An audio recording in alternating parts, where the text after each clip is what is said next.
I need more cash. What should I do? 6 days shalt thou labor and do all thy work. Your competitors are working only 5 days a week. You work 6, you get more done. More cash. Problem solved. In all labor there is profit, but mere talk leads only to poverty. Proverbs 14:23.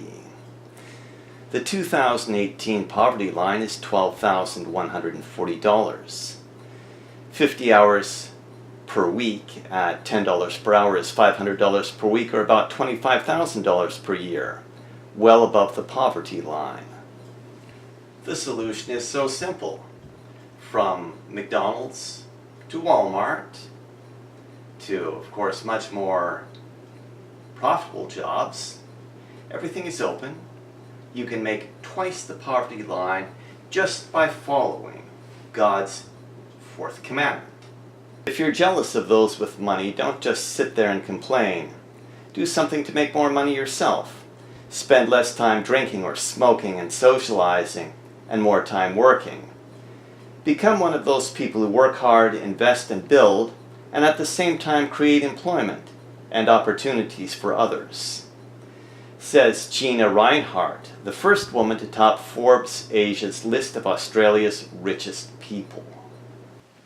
If you're short on cash and a little bit jealous of the 1% with fine cars and beautiful houses, don't just talk, drink, smoke, work, and create work opportunities for others.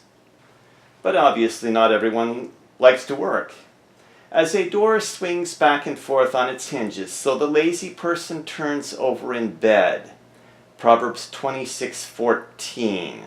There are reasons for people to dislike the work commandment or 4th commandment.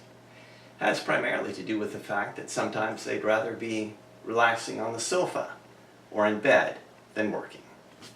But lazy people are soon poor. Hard workers get rich. Proverbs 10:4. Last week, Jack Ma, the CEO of Alibaba, became the richest man in China. Hours after he rang the bell to start trading Alibaba stock on the New York Stock Exchange, the company was valued at $231 billion, and Ma himself was worth more than $19 billion. Ma didn't grow up privileged. What's the secret to his success? It's the one you hear from so many CEOs, hard work and dedication, according to his speech at the Clinton Global Initiative. We don't have a rich father or a powerful uncle, noting that Alibaba is a proof that 80% of the people in China can be successful. Ma is not the only one to believe that the way out of poverty is through hard work. The self-made success who pulled himself up by his own bootstraps is at the heart of the American dream. Work hard, be successful. Jack Ma, the multi-billionaire rich man in China, says 80% of the people in China can do this. And really anyone who follows the financial success commandment, the 4th commandment, can do it. So, who wouldn't want people to have access to this information? Who wants to keep people in poverty? Maybe the dispensationalists, the Jesuits, the 1%? Actually, jackals. The word of the Lord came to me, Son of man, prophesy against the prophets of Israel who are now prophesying. Say to those who prophesy out of their own imagination, hear the word of the Lord. This is what the sovereign Lord says. Woe to the foolish prophets who follow their own spirit and have seen nothing. Your prophets, Israel, are like jackals among ruins. Ezekiel 13:1-4. The Lord has rather harsh words for these ministers who deliberately suppress the 10 Commandments. False ministers like Randy Andy Savage, megachurch pastor, and professional stud. At a Southern Baptist megachurch in Memphis, Pastor Andy Savage admitted having a sexual incident with a 17-year-old 20 years earlier. The congregation's response? Silence? Boos? No, a standing ovation. The reason was simple. Their church is all grace, no law. The very large congregation isn't there to hear stern sermons about the Ten Commandments. They're there for a feel-good message. You attend, you put something in the offering plate, preferably a lot in the offering plate, and the Lord in His grace will save you all. The admission came after the now grown woman, Jules Woodson, posted a January 5 Me Too account on social media, describing conduct constituting sexual assault. Woodson said Savage offered to take her home after a church event, and instead drove her down a dark dirt road to an isolated area where he had her perform oral sex on him. Savage was then a youth pastor at the Houston area Woodlands Parkway Baptist Church. Woodson wrote that she was motivated to come forward after seeing Savage's social media posts in which he decried Matt Lauer and other men accused of sexual assault and misconduct. Not only had megachurch pastor Savage thrown the Ten Commandments overboard so that he could have more fun, he was even out condemning others who were doing just the same thing as himself. So why let the Ten Commandments limit their ministry? For certain individuals whose condemnation was written about long ago have secretly slipped in among you. They are ungodly people who pervert the grace of our God into a license for immorality and deny Jesus Christ, our only sovereign and Lord. A license for immorality. Pastor Savage was not the only minister at High Point Megachurch who needed to resign. The senior pastor, although the details have not been made public, also resigned around the same time as Pastor Savage. Secrets of the megachurch. Chris Conley, who held his first service at the church in 2002, and High Point trustees released a joint statement to church members announcing his resignation. Conley's resignation comes just 3 months after the departure of Andy Savage, High Point's popular teaching pastor.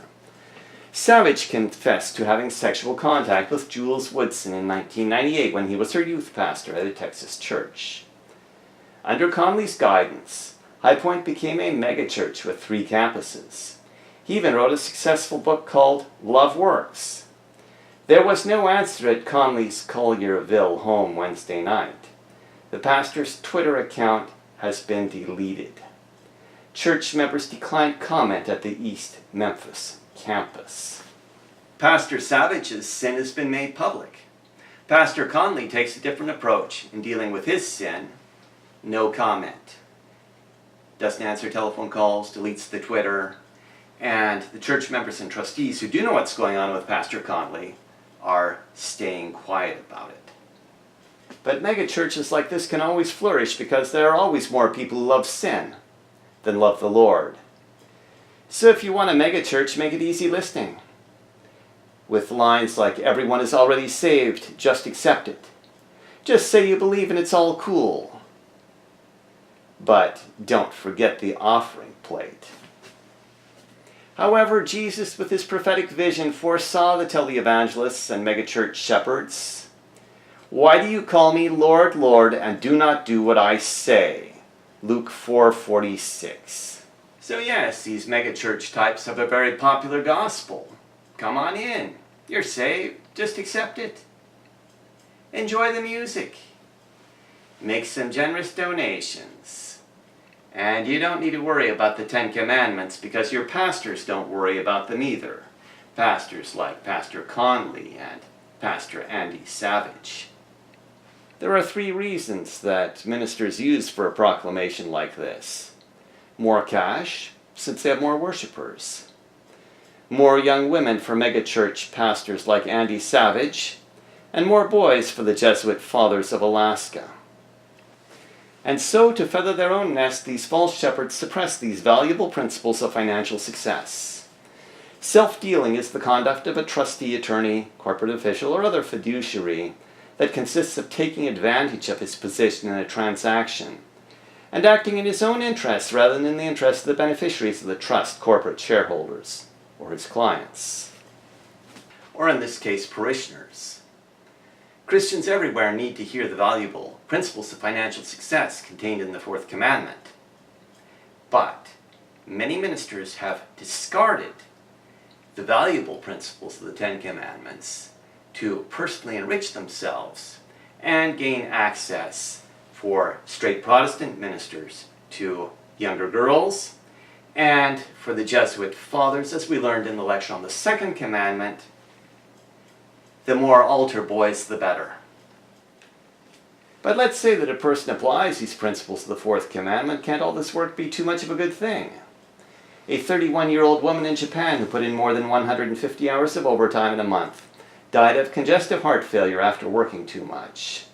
Miva Sato was a journalist for Japan's National Public Broadcasting Organization, NHK. When she died in her home in July 2013, the news outlet said in a statement, labor authorities later determined Sato's death was due to overwork, according to the Asahi Shimbun newspaper. She'd punched in about 159 hours of overtime the month before her death, NHK said. High levels of stress can make the heart work harder than it normally does. A possibility which the Lord God foresaw many, many years ago when he handed down the Ten Commandments. But the seventh day is the Sabbath of the Lord thy God, in it thou shalt not do any work, thou, nor thy son, nor thy daughter, thy manservant, nor thy maidservant, nor thy cattle, nor thy stranger that is within thy gates. Work intensively 6 days, 1 day of complete rest from any sort of work. Confirmed by modern science. In the 1950s, the researchers William Dement and Nathaniel Gleitman discovered that we sleep in cycles of roughly 90 minutes, moving from light to deep sleep and back out again. They named this pattern the Basic Rest Activity Cycle, or BRAC.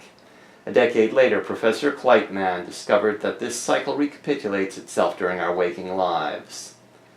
The difference is that during the day we move from a state of alertness progressively into physiological fatigue approximately every 90 minutes.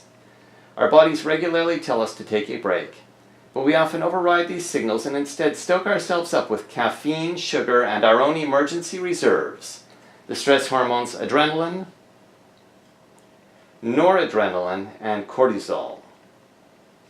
Working in 90-minute intervals turned out to be a prescription for maximizing productivity. Professor K. Anders Ericsson and his colleagues at Florida State University have studied elite performers, including musicians, athletes, actors, and chess players. In each of these fields, Dr. Ericsson found that the best performers typically practice in uninterrupted sessions that last no more than 90 minutes. They begin in the morning, take a break between sessions, and rarely work for more than 4.5 hours in any given day. To maximize gains from long-term practice, Dr. Ericsson concluded, individuals must avoid exhaustion, must limit practice to an amount from which they can completely recover on a daily or weekly basis. Says Florida State University, confirming a principle that God laid down thousands of years ago, and a principle which is available to all Christians who are interested in maximizing their enjoyment of life. And if you don't believe it, give it a try, since the Lord knew what he was talking about when sharing these principles for amazing creativity and productivity. For in 6 days the Lord made heaven and earth, the sea, and all that in them is, and rested the seventh day. Wherefore the Lord blessed the Sabbath day and hallowed it. The Lord did some pretty amazing things in those 6 days of creation. Heavens, earth. He can put together a galaxy quickly. And he had this principle of resting after his 6 days of work. It worked for the Lord. It works for top actors, athletes, and musicians, and it will work for you. And if someone else, like the Pope or some of these false ministers at the megachurches, specify a different day or no rest at all, just ask the Pope how many galaxies he created last week.